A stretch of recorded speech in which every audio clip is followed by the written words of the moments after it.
आदरणीय हम सबके गार्जियन बड़े भैया खेसारी लाल यादव जी का वीडियो कॉल से हम चाहते हैं कि एक बार सभी दर्शकों का दर्शन करवाया जाए।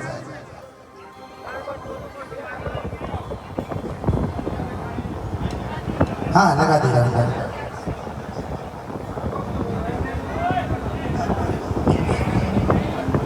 भैया के सादर प्रणाम और एक बार जोरदार ताली बजा दीजिए हमारे बड़े भैया ट्रेंडिंग स्टार खेसारी लाल यादव के लिए। 2 लाइन बोल के भैया।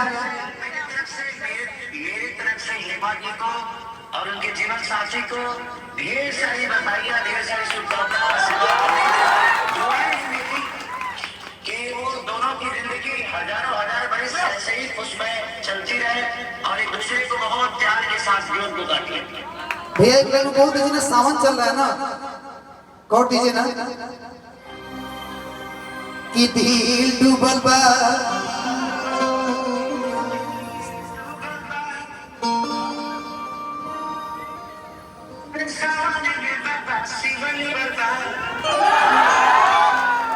एक बार जोरदार ताली हमारे भोजपुरी के ट्रेंडिंग स्टार बड़े भैया खेसारी लाल यादव जी के लिए जोरदार ताली बजा के स्वागत कीजिए।